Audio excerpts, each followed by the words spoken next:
Fala aí, arquiteto Júlio na área. Fala, engenheiro Jonas na área. E nós começamos mais um AEC Tech, aquele podcast sobre tecnologia na arquitetura, engenharia e construção. Bora lá, pessoal. Jonas, e hoje nós vamos falar sobre o que com o pessoal? Hoje nós vamos falar sobre como implantar BIM no seu negócio. Muito bem, pessoal. Uma dúvida recorrente aí para microempreendedores, empresas, escritórios de arquitetura, engenharia, construtora, incorporadora, empresas de fornecimento aí de materiais, entre diversos outros, tem essa grande dificuldade. Muitos confundem a implantação com software, implantação com hardware, enfim, nós vamos abordar aqui um tema e quem sabe até passar o mapa aí, um norte para quem quer fazer essa implantação, Jonas. Eu acho que para iniciar, você levantou bem aí a questão do software, né? Porque a pessoa às vezes ela fala assim, pô, agora eu uso o Revit, então eu implantei BIM no meu negócio. E não é bem isso, né? Não é só porque ele está usando o Revit, ou só porque agora ele está usando o ArchiCAD, ou só porque ele está usando o SketchUp e está inserindo informação que ele já está trabalhando com BIM, né? É um processo que demanda uma reestruturação maior, não é simplesmente a implementação de uma ferramenta, né? Muito bem, até um outro ponto que você falou agora que eu gostei, implementação. O pessoal muitas vezes me pergunta a diferença de implementar e implantar, já gosto até de falar nesse começo do podcast. Implementar é quando a gente já obteve uma implantação a primeira vez na empresa e está sendo dada uma continuidade para ela, um aprimoramento. A gente pega diversas empresas que já fizeram uma certa implantação BIM e a grande maioria a gente tem que fazer uma implementação de aprimoramento. Já a implantação é aquelas empresas que estão fazendo a primeira vez aquele processo. Então, o bate-papo hoje é para quem vai fazer a implantação, certo, Jonas? Tá certo, é isso daí. E geralmente para iniciar, né, esse trabalho é importante que se faça um check-up ali, né?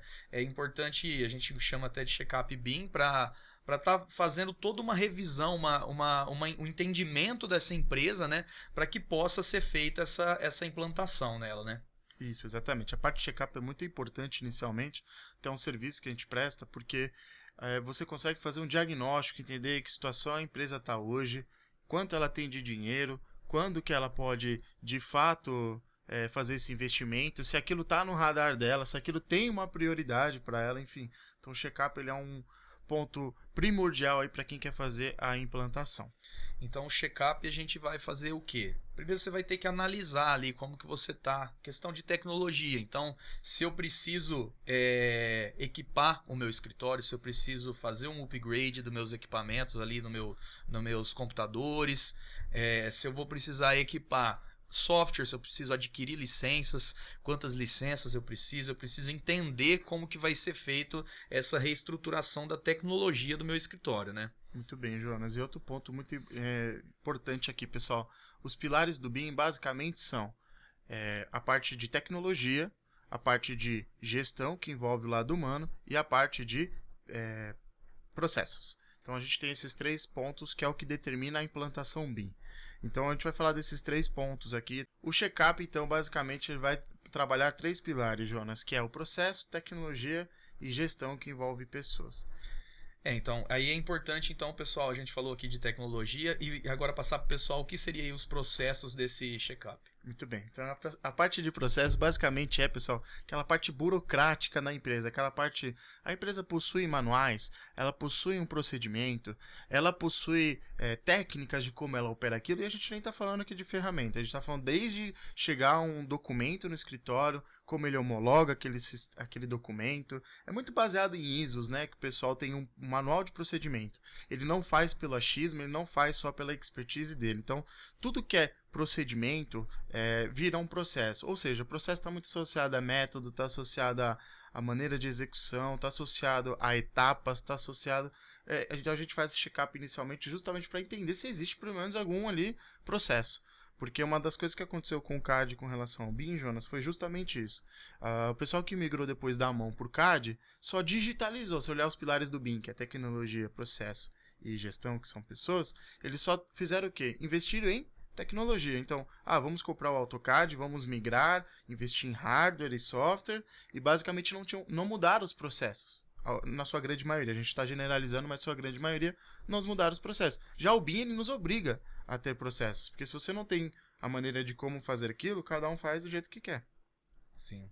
E como que a gente então estrutura a parte da gestão nesse tipo de implementação? Aí gestão envolve desde definições do cargo, se a pessoa tem, quais são as atividades dela, metas, indicadores, saber se aquelas pessoas são treinadas, se aquelas pessoas são acompanhadas, motivadas, saber se, enfim, tudo que envolve o lado humano tem a ver com o pilar gestão. E também tem um fator aí primordial, né, que é o alinhamento da empresa quando ela vai fazer ela vai migrar, né, nesse processo de verificar ali dentro, né, quem são aqueles que estão realmente engajados, né, nesse novo, porque a gente depois ainda vai falar um pouco sobre as dificuldades, mas é importante que eu veja se eu consiga engajar todos os envolvidos, né, para que todos estejam dispostos a sair da zona de conforto e ir para essa mudança, e também e tentar engajar aqueles que não estão engajados. E se a pessoa não está engajada, mesmo depois de mostrar os benefícios que pode ser trazido para esse processo, talvez aquela pessoa ela não faça parte da visão daquela empresa, né? Isso. Inclusive tem até alguns estudos de caso nossos que a gente já procurou saber por que muitos deram certo e outros não deram certo. E justamente a gente percebeu que analisando sempre esses 3 pilares, algum deles teve alguma dificuldade. Então a gente já foi em empresas que investiam muito em tecnologia, investiam muito em processos manuais, mas tinha muito turnover, muita troca de funcionário. Então não tinha, a gente sabia que a falha estava na gestão e não na tecnologia nem no processo. Por isso que é muito importante mapear esses 3, né? Até quem estuda BIM aí, quem faz em MBA, especialização no BIM, pode se aprofundar e vocês vão ver que eles aprofundam esses 3 pilares. Quando a gente vai para a esfera pública, o pessoal também foca em políticas, que também seria um 4º pilar aí nesse gancho. Então, dentro disso que a gente falou, então, o que é processo, parte de gestão, que é o lado humano, e tem a parte de tecnologia, que aí sim, a gente fala brincando que é a parte legal, né, Jonas? Então, a parte de tecnologia é a parte que todo mundo quer mexer, todo mundo gosta, que é a parte o quê? É o drone, é o laser, é o software, é o hardware, é o Revit, enfim, é a parte legal, né, que todo mundo... Sim. Foca. E lembrando aí, você citou, né? Quando vai mapear ali o que pode dar errado, não adianta eu também ter pessoas capacitadas, eu ter processos bem estruturados e eu ter um equipamento defasado que não consegue atender a minha necessidade, né? Exatamente. E para o pessoal também que tiver curiosidade, que talvez não seja tão próximo da tecnologia, mas queira entender o que precisa ali, não é nada de outro mundo a mudança que você precisa fazer. A gente gravou um episódio também discutindo cada um dos equipamentos que compõem um computador, os usos de BIM e como que a gente pode estar melhorando às vezes uma máquina sem fazer investimentos absurdos, sem ter que trocar todo o maquinário ali do meu escritório para fazer essa migração aí, né? E então agora vamos falar sobre exemplos, né? Sobre implantações reais aí. Como que a gente faria? Como que eu posso estar atacando, por exemplo, numa construtora esse check-up BIM e fazendo essa implantação do BIM? Certo, Jonas, muito bem mapeado. Primeiro a gente precisa passar pela construtora, porque aqui a gente tem 3 públicos diferentes, que é escritório de projetos, construtoras e incorporadoras. Então, a gente olhar a construtora, pessoal, basicamente tem construtoras que desenvolvem projetos, mas tem construtoras que contratam projetos. Então, logo eu tenho modalidades diferentes de análise. Uma é como eu contrato, como eu verifico, analiso, e a outra é como eu desenvolvo, como que eu melhoro o processo. Então, a gente separa primeiro ali pela área de projetos, em quem contrata e quem desenvolve. Então, é feita uma conversa, um bate-papo inicialmente com esses departamentos, principalmente nós recomendamos que as pessoas que você faça entrevista e converse nesses departamentos sejam pessoas que já têm um bom tempo de casa, conhecem a cultura da empresa. Não adianta falar com quem ainda está muito embrionário ou no início da empresa, porque ela vai ter um ponto de vista dela. Quem tem já mais tempo de casa entende a realidade da empresa. Na sequência, eu pularia entre departamentos. Então, a primeira regra é assim: eu não implantaria BIM sem fazer a conversa com esses departamentos. Senão você não está implantando BIM, você está implantando uma ferramenta. Isso é muito importante. Pode acontecer, você está com pressa, precisa implantar a ferramenta, você já sabe que vai ter ganho, não tem problema. A gente já trabalhou dessa forma. Agora, o mundo ideal nesse check-up é entender de fato qual é o departamento que vai ter, os departamentos que vão ser envolvidos e conversar antes com eles, porque na hora que você vai escolher uma ferramenta, você tem que entender se aquela ferramenta vai ou não conversar e de que forma vai conversar e quais são os processos para que esses departamentos conversem. É complexo, não é de um dia para o outro. A gente faz check-ups aí que demoram de 3 a 6 meses, dependendo do tamanho da empresa. Empresas menores a gente faz em até 1 mês. Então, analisando projetos, construtora eu analisaria, por exemplo, o planejamento, o departamento de planejamento. o departamento de orçamento. Geralmente eles são muito vinculados à parte de engenharia. Então eu faço um projeto, logo esse projeto tem que ser planejado, logo esse planejamento tem que ser orçado e esse orçamento tem que ser construído, executado. Então eu faria eu faria uma entrevista aí também com esses departamentos, depois com suprimentos, que é quem compra, basicamente. Então o orçamento orçou, suprimentos vai se preocupar em comprar, em gerir todos aqueles logística, enfim, tudo isso. Por último, contratação dos serviços, que aí pode ser situações, Jonas, que o pessoal vai ter uma empreiteira, ele não vai fazer aquele serviço internamente, ele também precisa entender como ele vai contratar os serviços. Então, se você tem chama contratantes de praxe ali, ou homologados, vale a pena bater um papo, chamar eles para essa reunião, porque eles vão ser impactados lá no fim pelo BIM também. E por último, no manutenção e operação. Então, olha o ciclo que a gente tem dentro da construtora que eu posso atender. Agora, é claro, posso só falar com o departamento de projetos? Posso. Posso só falar com orçamentos? Posso. Só com compatibilização? Posso. Só que aí você vai ter um ganho mínimo, onde a pessoa poderia ter um ganho muito maior se ela conversasse com todos os departamentos antes de escolher uma ferramenta. Agora, na sequência, a gente vai falar também, por exemplo, além desse exemplo para construtora, um exemplo também para escritórios de projetos, de arquitetura, por exemplo, e de engenharia. Eu sou um escritório de projetos, então eu preciso entender qual que é a minha especialidade, né? Então, se eu trabalho com projetos de arquitetura, se eu trabalho com paisagismo, se eu trabalho com projetos de instalações, de estrutura, dependendo da minha especialidade, eu vou focar nessa especialidade. E também isso se estende, né, para a construção. Às vezes eu projeto e construo a parte de instalações. Então eu vou fazer um plano de ataque ali mais voltado pro meu uso, para minha disciplina ou para minha especialidade, né? E isso contempla desde a biblioteca que eu vou utilizar, os manuais de estilos, né? Que às vezes a gente fala, toda essa infraestrutura tecnológica que eu preciso para fazer a minha especialidade ali na minha área de atuação. Então, por exemplo, até pela SPBIM, nós já fizemos implantação em escritório de arquitetura, escritório de interiores, escritório de paisagismo, luminotécnica, topografia, drenagem, hidráulica, elétrica, ar-condicionado, ou seja, dá para implantar BIM. Nós fizemos até para uma empresa na época que faz painéis fotovoltaicos para a parte de energia solar. Então, assim, dá para implantar BIM em qualquer segmento, em qualquer área. A questão é, se você faz um mapeamento, entende quais são as tecnologias, as pessoas, de novo, e o processo, você consegue desenhar, entender quanto isso vai custar, quanto tempo vai retornar, quanto de produtividade eu vou ter, né? Então, é muito importante entender que eu consigo implantar assim nas suas especialidades. Então, não é simplesmente aprender um programa e adaptar ele para aquela realidade. Não, por isso que a gente fala que, exclusivamente para implantar BIM, é essencial ser, sim, da construção civil. Ser um arquiteto, ser um engenheiro, ou se não for arquiteto e engenheiro, pelo menos alguém que tenha uma bagagem, né, na área de construção civil, e que a pessoa seja um grande entusiasta ali da tecnologia e busque sempre inovação, né? Então também é possível que a gente, de uma forma mais generalista, a gente tenta agrupar isso como arquiteto e engenheiro, porque fica um pouco mais dentro para a nossa realidade. Bom, e aí falando então a gente falou aí sobre escritório de projetos, sobre uma construtora, sobre uma incorporadora. Então, se ela vai iniciar esse processo de implantação, ela vai precisar então de treinamento, de ferramentas, ela vai precisar de melhorias de equipamentos. Como que ela vai trabalhar então essa parte prática mesmo? Como que ela vai botar em ação esse plano de implantação? Isso, então por isso que é importante fazer o check-up BIM. Então o check-up BIM ele vai analisar tudo isso, vai dar uma pontuação, que situação você está hoje, e que média você gostaria de estar e que situação você quer chegar para o futuro. Com isso ele vai falar quais treinamentos você precisa para aqueles departamentos, tá? Então tem que tomar muito cuidado. Claro, se você tem uma limitação financeira, você pode fazer treinamentos em escola, você pode fazer treinamentos individuais, investir pontualmente em cada profissional, só que é muito maior que isso quando a gente fala de implantação de BIM. No entanto, quando alguém liga pra gente, eu falo, você quer uma implantação BIM ou você quer aprender uma ferramenta? Ah, você quer aprender uma ferramenta? Não tem problema, a gente tem um departamento aqui que atende pessoal pessoa física, para poder ter os treinamentos com os nossos grupos que são recorrentes. Não, eu quero ter uma transformação digital na minha empresa. Opa, então aí a gente vai falar sobre implantação BIM, que é um produto que a gente vai vender aqui dentro.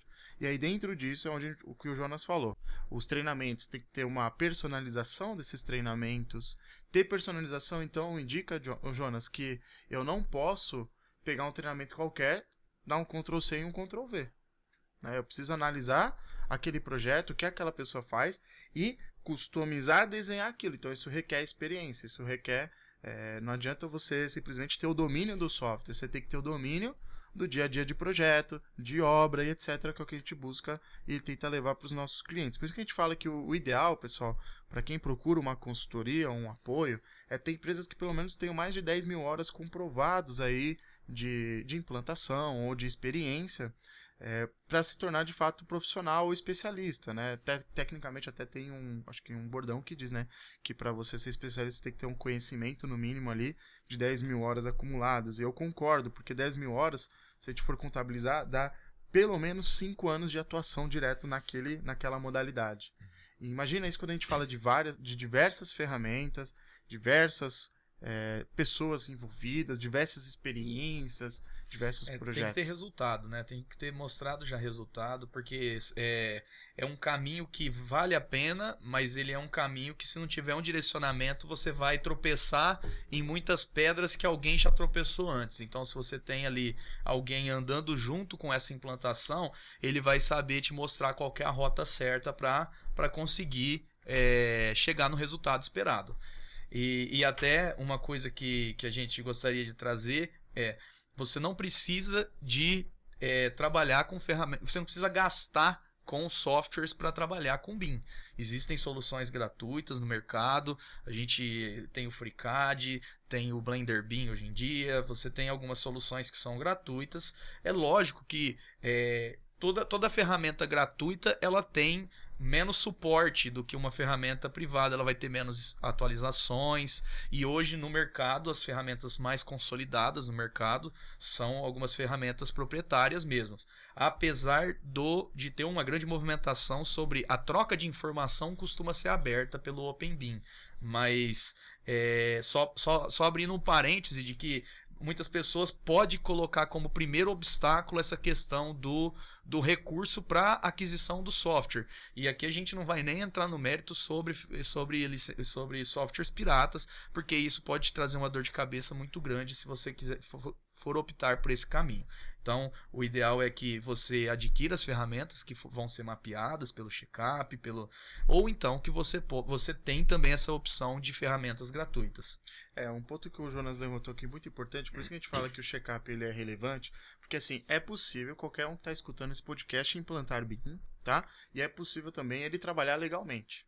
Então, por exemplo, você tem que fazer escolhas. Então, basicamente dentro do meu limite, dentro do meu recurso, dentro dessas pessoas, dentro do que eu posso investir, qual é a melhor ferramenta, quais são as soluções que eu tenho disponíveis. A gente falou disso no hardware, no último podcast também vai falar disso aqui agora. Então, por exemplo, dá para trabalhar com ferramentas LT, Jonas. O pessoal pode pegar ali um Revit LT, um AutoCAD, um ArchiCAD solo. Então, dá para trabalhar com soluções hoje. Ele não vai trabalhar 100% no BIM ali, entregando todos os usos do BIM, que a gente vai falar daqui a pouco que são os usos do BIM, mas ele vai conseguir pelo menos já começar o passo 1 da implantação dele. Até tem um livro muito legal para quem tiver interesse em ler, que é o Manual de BIM.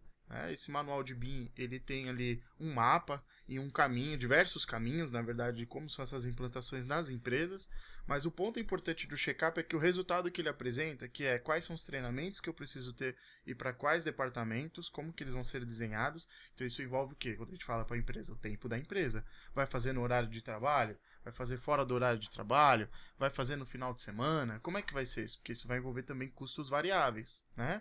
O profissional vai compensar aquele tempo que ele vai ter o treinamento. Cada empresa a gente já percebeu que tem uma política. Depois, as ferramentas e os hardwares escolhidos. Então, o cara tem a infraestrutura necessária para ele trabalhar com aquele BIM? Porque também não adianta. O cara às vezes está comprando um programa e ele está com o computador lá do Windows XP ou sei lá o que e não funciona. Ou pior, que já aconteceu. O cliente comprou o software antes, não teve a instrução de um profissional, e aí quando ele comprou, ele simplesmente colocou lá, por exemplo, ele comprou o Revit e ele estava com o Mac. E aí não funciona o Revit no Mac, por exemplo, né? Ele teve que instalar o Windows. Olha só o que ele teve que fazer para funcionar aquilo. Então, por isso que a gente fala, não é só trocar de roupa ali, né? Você não está trocando de software. Quem já teve iPhone, experimenta trocar para um Android. Quem já teve Android, experimenta trocar para um iPhone. Tem um período de adaptação, além do custo, né? Então, é muito importante isso. Inclusive, Jonas, tem um ponto bem interessante aqui que eu queria trazer, que é assim, quando você vai escolher um software, pessoal, vou até dar uma dica. Três pilares principais para escolher um software. Então, o primeiro deles é questão operacional. Então, o que é a questão operacional? Por exemplo, quantos usuários tem no Brasil desse software que eu quero? Qual é a base de market share? Tem comunidades? Tem grupos? Tem vídeos no YouTube? O que tem? Né? Então, acho que isso é muito importante, porque às vezes você escolhe um programa lá da NASA e aí você traz para cá, não tem, sei lá, tem 10 usuários no Brasil, né, Jonas? Aí não faz muito sentido. Terceiro ponto nesse pilar, você analisar se ele é um programa intuitivo, ele é um programa fácil de aprender, como que ele é?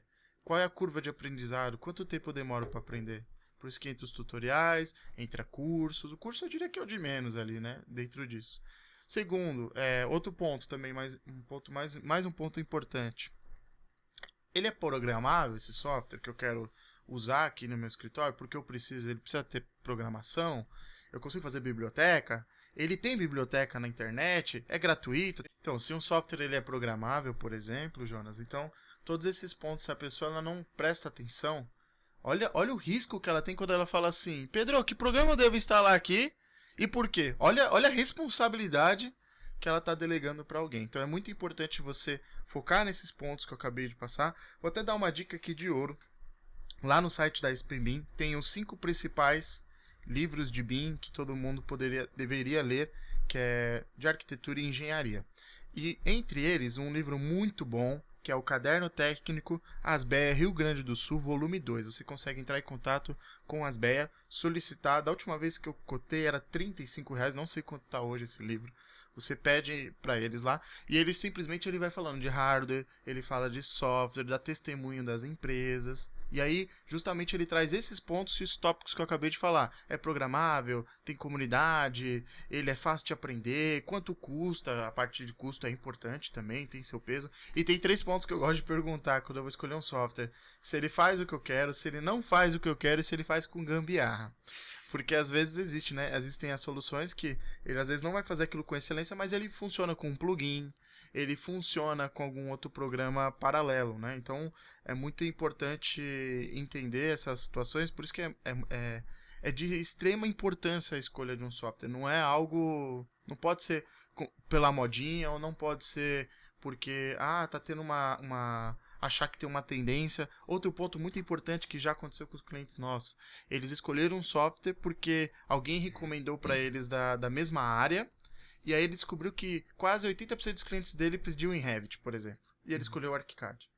Então, naquela ocasião para ele, aquilo foi prejudicial. Naquela ocasião, não digo que hoje não tem problema. Você consegue, o ArchiCAD salva em Revit agora, e você também salva em FC. Enfim, tem umas questões aí que dá para discutir, que tanto um quanto o outro tem os seus pontos de vista de trabalhar com o OpenBIM, mas é um cliente privado, então o cliente podia escolher que solução ele queria para troca, né? E ele não se atentou a isso. Aí imagina a quantidade de contratos que ele pode deixar de ter porque ele escolheu outra ferramenta e não se atentou àquilo, que ele era do varejo. Então, assim, é muito importante, pessoal, fazer esse mapeamento e não só ir pelo fato do achismo, mas de fato ter números e entender para o que lado da balança vai pesar mais na hora de escolher um programa, né, Jonas? Então não pode escolher pelo achismo. Nossa, isso é preocupante. E essa parte de escolher o programa também volta naquela questão de ter alguém para estar fazendo direcionamento, né? Porque dependendo do seu uso, às vezes uma ferramenta faz aquilo melhor. Mas ele não é tão popular assim, ou o outro. Pô, a gente precisa ver qual que é o seu uso, qual que é a sua necessidade.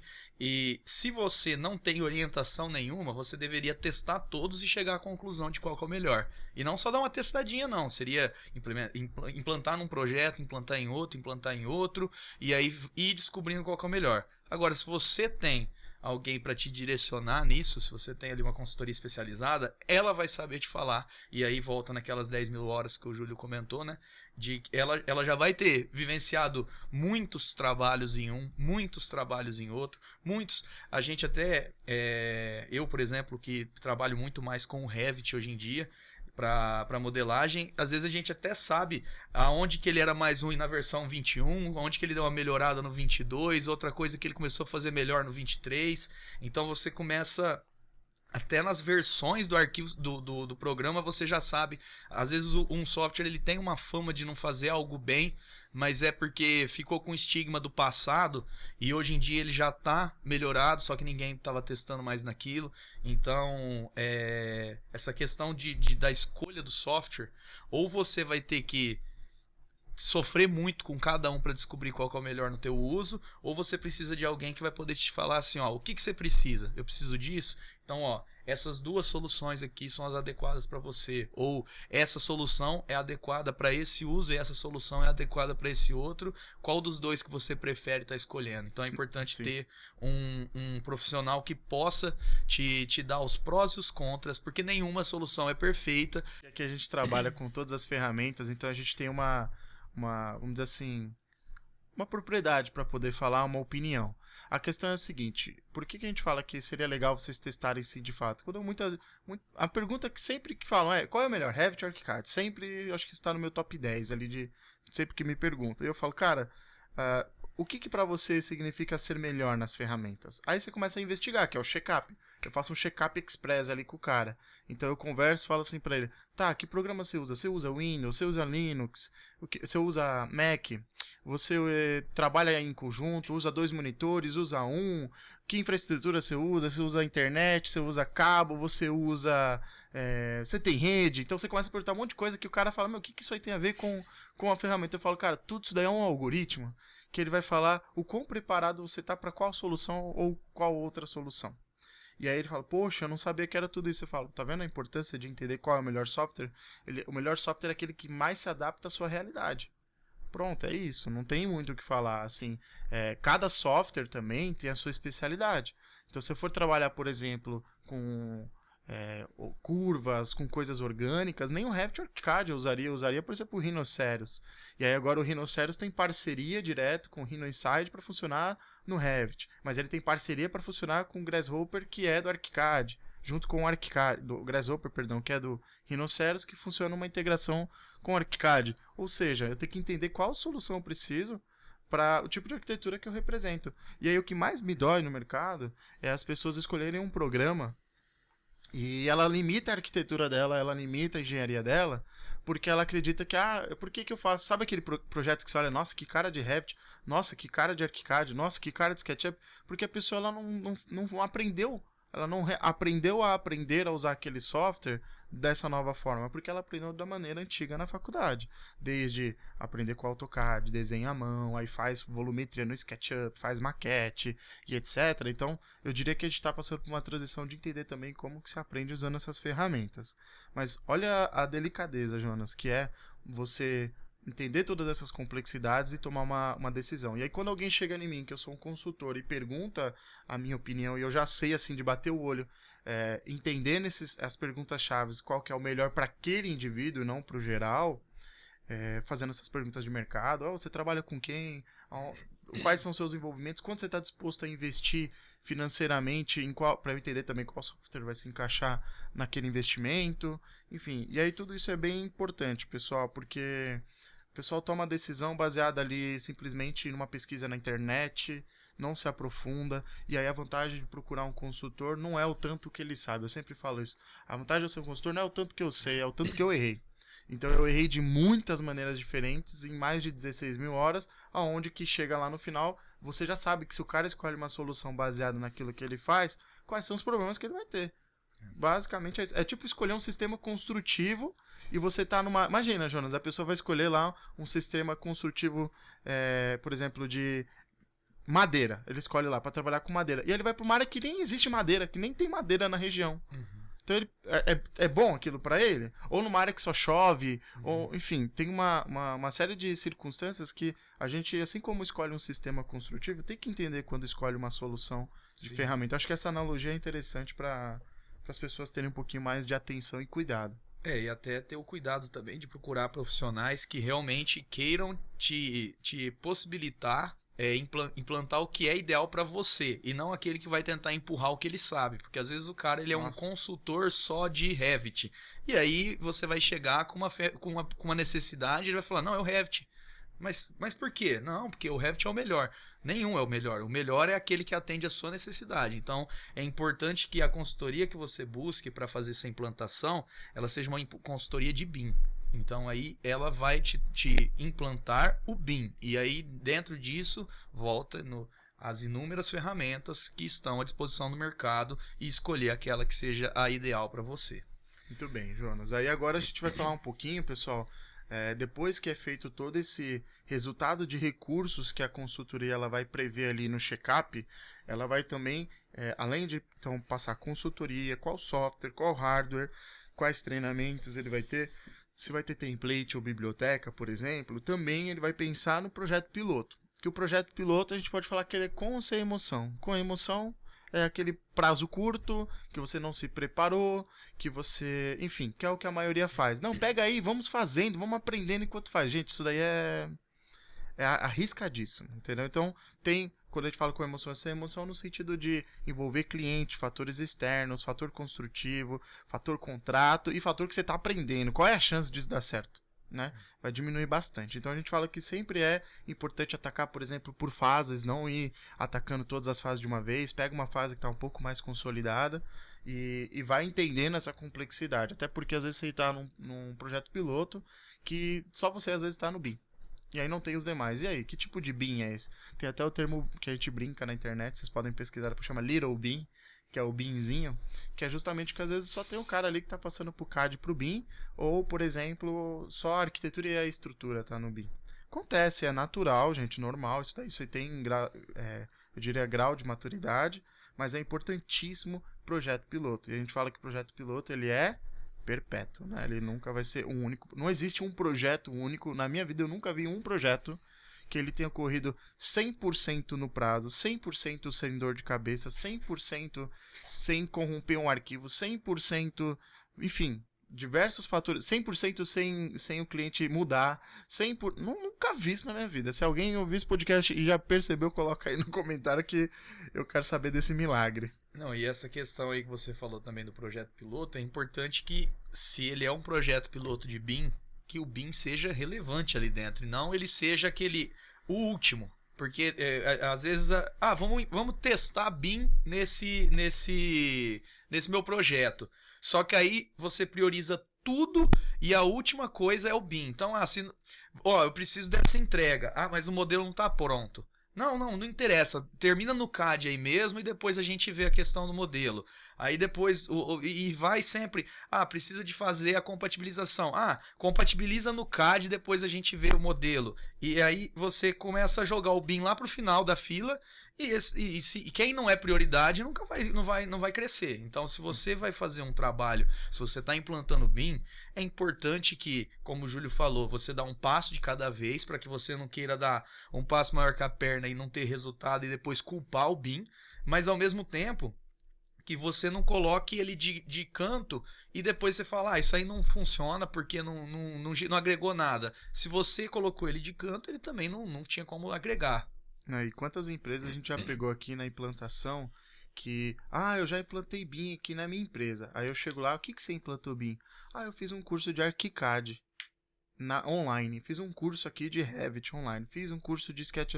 Eu falo, me mostra, aí sabe como que eu já pego? Me mostra os resultados que isso te gerou. Aí ele vem, qual é o resultado que ele me mostra? Em vez de ele me mostrar o modelo, o que ele me mostra? O PDF. Aí ele abre o PDF, olha o resultado do PDF, olha o resultado do WG, eu falo, me mostra o resultado que o seu cliente notou que isso teve. Não, o cliente não notou nada, então você não teve BIM. Você teve uma implantação de uma ferramenta. E tá tudo bem, não tô falando que tá errado, gente. Só tô falando que assim, a gente só tem que entender, né, dar o nome certo para as situações corretas. Implantação de BIM é um compromisso de longo prazo, não é um compromisso de curto prazo, tá? no mínimo para implantar BIM em escritório de projeto, só em um departamento, dependendo da quantidade de pessoas, pode ser de 3 meses a 6 meses e empresas até que a gente fez implantação em 1 ano e meio. Então, é um compromisso sério, entendeu? Não é só aprender um programa, é entender que isso vai impactar no contrato, é entender que isso vai impactar no cronograma, é entender que isso vai impactar no humor das pessoas, vai impactar em muitas coisas. E aí as pessoas botam a culpa no BIM, mas na verdade a culpa não é do BIM. A culpa é do processo e da pessoa. Então, de muitas vezes não assumir a responsabilidade que ela tomou uma decisão de aprender uma ferramenta enquanto ela estava fazendo um projeto. Tá? Então, isso é um ponto, pessoal, muito sensível e importante. Por isso que a gente fala ter uma consultoria e ter um apoio se você quer implantar BIM. Quer aprender ferramenta, não tem problema. Tem muitos cursos, nós também ministramos cursos de ferramentas, tá? Então, indo para o próximo tópico agora, a gente vai falar um pouquinho sobre o que são os usos do BIM, Jonas, para o pessoal aí de casa.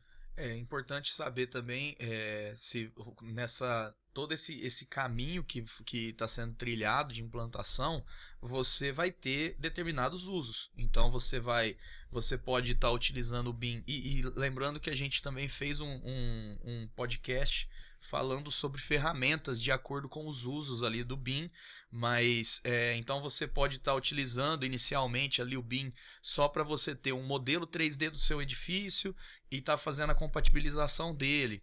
Aí, ou não, eu só quero fazer eu vou utilizar o BIM ali para fazer documentação, eu vou utilizar o BIM já para fazer o planejamento também. Eu vou utilizar o BIM então para compatibilização, planejamento e o orçamento. Então é importante que você tenha essa definição de quais são os usos que você pretende e talvez até vai ser um faseamento de cada vez vai implementando um uso. Então, o próprio, quando a gente começou a falar aqui sobre os setores, né, uma construtora, ela tem o setor de projetos, de planejamento, de orçamento. Então, cada um desses setores vão sendo incorporados nessa implantação e aí você começa a ter essa variedade dos usos do BIM e até podendo chegar no canteiro de obras para fazer ali o controle da obra, para fazer o acompanhamento, né, um as-built indo acompanhando essa obra, você tendo depois um as-built do que foi executado e depois poder utilizar ele para operação e manutenção dessa predial, né?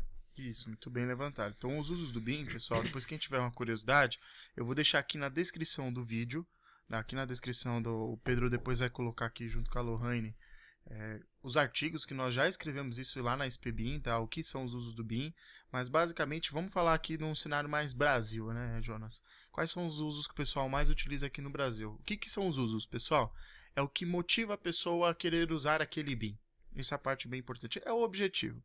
Então, quando a gente vai começar um projeto, eu falo, tá, o que te motivou a querer implantar o BIM? A pessoa fala, inovação, o que me motivou foi estar à frente do mercado, o que me motivou é ser mais produtivo, ganhar mais dinheiro, é a realidade de cada um. Só que isso, às vezes, é uma realidade daquela pessoa porque ela imagina que é. Agora, vamos falar de usos do BIM, que é o de fato que é tratado de uma maneira comunitária, eu diria, no Brasil, e tem os usos ali comum que todo mundo pensa. Então, a gente tem os usos, por exemplo, de compatibilização. Então, você usar para fazer o famoso clash detection, tá? Então, tem muita gente que gosta de desenhar no 3D ali a arquitetura, a estrutura hidráulica e elétrica, ele quer sobrepor, Jonas, né? E fazer aquele clash detection, que é verificar as interferências. Pô, isso daí tem um valor muito significativo para a empresa, né? Imagina quanto que vale um clash. Responde aí depois no post. Quanto vocês acham que vale um clash? Um tubo de esgoto batendo numa viga que não foi prevista, o cara vai ter que furar a viga, ou de repente aquela armação extra que vai ter que ter, ou ele vai ter que desviar, né, daquele... Por isso que a gente vê muitos cambalachos aí em obras antigas, porque não foi previsto isso lá atrás, e também obras novas, quando não é feito em BIM, feito em CAD ali, que a gente percebe muitos erros de execução, e aí o cara da obra que tem que se virar ali para resolver aquele problema.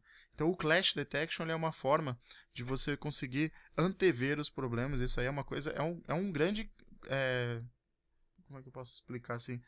É uma motivação bem grande, né, para as construtoras, por exemplo, porque eles têm muitos problemas. É uma dor latente deles essa questão da compatibilização. Você também tem ali o planejamento, você pode vincular o seu modelo a dimensão do tempo e começar a visualizar como que vai ser, né, esse andamento da sua obra. E já essa primeira questão que o Júlio colocou da compatibilização é quase um resultado instantâneo. Você começou a fazer os seus modelos, você já tem a possibilidade de fazer essa checagem geométrica. Depois, aí você trazer junto essa EAP da sua obra, como que você planejou ela, inserir essas informações do seu modelo e fazer uma simulação desse planejamento já é um novo uso, essa nova dimensão que é o planejamento de obra. Muito bem, Jonas. Aí tem outros benefícios também que o pessoal procura bastante. Por exemplo, tem a parte de renderização também para os arquitetos, né? Que hoje ter tudo em 3D facilita ele ter uma boa qualidade de imagem, já muito mais próxima do que é da obra. Não precisa fazer aquela imagem no conceito e aí deixar lá para frente e aí ele deixa de ter aquela imagem que vai ser real. Aí muitos arquitetos às vezes ficam até um pouco chateados porque falam, pô, o pessoal mudou na obra, mas será que você previu isso antes? Será que você colocou aqueles custos antes, que é uma coisa muito importante que o BIM agrega? Um fator aí bem importante para você que está escutando esse podcast. Se você quiser ganhar dinheiro com BIM, vende quantitativo, pô. Faz o projeto lá de arquitetura, de estrutura, de hidráulica e entrega os quantitativos. Quantas construtoras, Jonas, pede pra gente, né? Para o pessoal entregar os quantitativos e gerenciar esses dados. Só que muitos não têm a responsabilidade ou o compromisso, tem um pouco até de medo, porque percebe que trabalhar com BIM, a responsabilidade ela vai elevar. O BIM ele já começa a ser um dedo duro, né? Porque o seu projeto ele não está mais... isso muito importante até para quem está buscando implantar, para quem está buscando coordenar projetos ali e exigir que todos os envolvidos, os contratados, trabalhem em BIM, porque, querendo ou não, a representação 2D ali, fazer pranchas... permite qualquer tipo, o papel aceita tudo. E o modelo ele começa a trazer uma maior veracidade e uma maior possibilidade de double check. Você começa, isso aqui lá no CAD parecia que estava tudo certo, mas na hora que eu começo a trazer para o 3D, eu começo a enxergar o meu projeto de outra forma, até uma mudança, assim, o pessoal às vezes tem essa resistência, o pessoal que trabalhou muito tempo, e lógico, tem profissionais extremamente competentes, e o cara, na cabeça dele, ele tá vendo tudo ali em 2D. Só que o 3D, ele te traz ali pro real, você começa a perceber clashes, você começa a perceber o teu processo de concepção do projeto, ele vem em outra dimensão quando você está trabalhando com BIM, e você começa a perceber ali muitos fatores que só seriam enxergados lá no futuro. O BIM já te traz essa visualização no dia a dia. E outro ponto muito importante aí, fora isso que o Jonas colocou, tem outros que a gente até fez já um podcast ali com o pessoal da Guandaline sobre a parte de levantamento de nuvem de pontos. Por exemplo, a nuvem de pontos é um produto ali de as-built que surgiu também de usos do BIM. Então, ele é uma necessidade. Pode ver que todos os usos do BIM partem, né, ali da necessidade, e hoje o mercado exige profissionais que trabalham com isso. Por isso que a gente está cantando, na verdade, o que acontece com a profissão do arquiteto e do engenheiro? Ele vai se digitalizando e vai surgindo novas oportunidades. Por isso que a gente está fazendo esse podcast e para o pessoal entender essas possibilidades. Outras áreas que vão ganhando com isso também, a parte de análise, né? Então hoje você consegue fazer aquela parte de eficiência energética, você consegue fazer a parte de análise estrutural, tudo hoje é muito gráfico. Então é isso que o Jonas falou de cara antever. Quando alguém me perguntar, Júlio, o que é BIM para você? Eu falo, cara, BIM, imagina um prédio real, é digital. A diferença é que eu consigo ver ele antes de ele estar pronto. Então eu consigo saber quanto ele vai custar, eu me planejo, eu sei quanto tempo eu vou demorar para entregar aquela obra, eu compatibilizo. Ou seja, é tudo, o cara consegue prever o futuro. Basicamente é isso. Então é um dos resultados bem interessantes também, ser essa parte de análises energéticas e essa parte que eu falei ali do as-built, né, Jonas, que o pessoal procura bastante. Bom, e também outro uso aí do BIM, já pós-obra, é a operação e manutenção. Você ter ali depois seu modelo do que foi executado, você consegue depois operar esse prédio, saber quando vai ter manutenção preventiva, ter as informações, conseguir checar, deu problema na lâmpada tal, onde que ela tá, qual que é o tipo de material que eu tenho que comprar, catalogar, guardar essa informação. Então é saber gerir, né? Você trabalhou com o BIM todo esse tempo, por que depois o modelo vai ser descartado, né? Você ainda tem outros usos para essa virtualização do seu empreendimento. Isso, e também tem uma imagem bem famosa, depois eu vou separar aqui pro Pedro mostrar para vocês aí, pra Lorraine também, que é aquele ciclo, né? O BIM ele tem um ciclo assim, desde levantamento, desenvolvimento de projeto, planejamento, orçamento, aí ele também tem a parte de construção, operação e manutenção. E o que vai acontecer depois de 20, 30 anos? A próxima Retrofit, aí começa de novo. Então você ter um modelo atualizado é algo perpétuo, se a pessoa parar para analisar. Aí por último eu colocaria aqui como bônus, Jonas, tem mais outros usos, tá pessoal? A gente está falando numa esfera mais Brasil, inclusive depois eu vou deixar um artigo aqui que passa todos os usos que tem, até o que a estratégia BIM-BR está pensando para essa implantação geral, né, no Brasil, do que são as possibilidades de princípios iniciais e secundários do BIM, mas uma delas também é a parte de usar QR Code e códigos ali vinculados a você fazer a operação do prédio, né? Igual você comentou, a pessoa conseguir cuidar do prédio usando, por exemplo, o celular, né? O smartphone. Então é algo surreal. Tá? Então, também quem tiver curiosidade, aproveita para assistir lá o nosso podcast sobre tendências e inovação que a gente falou sobre 2023, que muita coisa ali, vocês vão ver que o BIM está muito colado com tecnologia e inovação. Bom, e depois de falar também sobre implantação, sobre os usos, a gente vai também discutir um pouco das dificuldades, né? Eu já até citei um pouco antes você precisa ter, né, todos os envolvidos engajados nesse processo, mas ainda a gente tem outras dificuldades na implantação do BIM. Exatamente, Jonas. Então, por exemplo, pessoal, os motivos que quando acontecem essas, vamos supor, das dificuldades são os grandes campeões. Não ter tempo. A gente não tem tempo aqui na empresa, ainda não posso parar os projetos para poder fazer essa implantação. Isso daí a gente fala que é um mito, porque na verdade tempo é prioridade. E eu falo, você vai ganhar 30% a 60% mais produtividade por projeto. E você vai deixar para fazer isso no futuro, não faz sentido. Né? Você tá gastando dinheiro, você está queimando dinheiro, basicamente é isso. Segundo, é a questão financeira, né? Muitos colocam, não tenho condição financeira, é porque não foi bem assessorado e não foi bem orientado ali de que existem softwares gratuitos, que ele pode fazer essa implantação gradativa também. Se você tem muitas pessoas no departamento, não precisa fazer com todo mundo de uma vez. É bom fazer análise total e falar, agora eu vou começar com projetos, daqui 5 anos, com um recurso financeiro, eu vou para outro departamento e eu vou atacando conforme as minhas prioridades, né?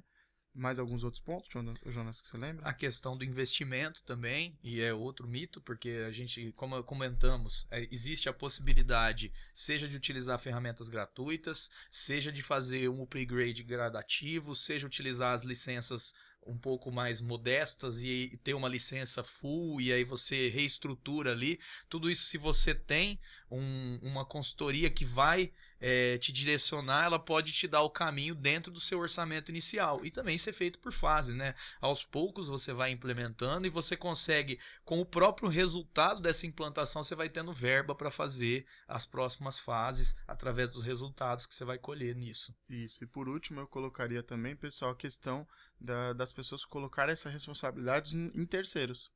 Então eu acho que isso daí é um ponto também muito importante de ser levantado, porque às vezes vai falar, não deu certo porque a pessoa que eu contratei, eu investi nela, ela saiu da empresa.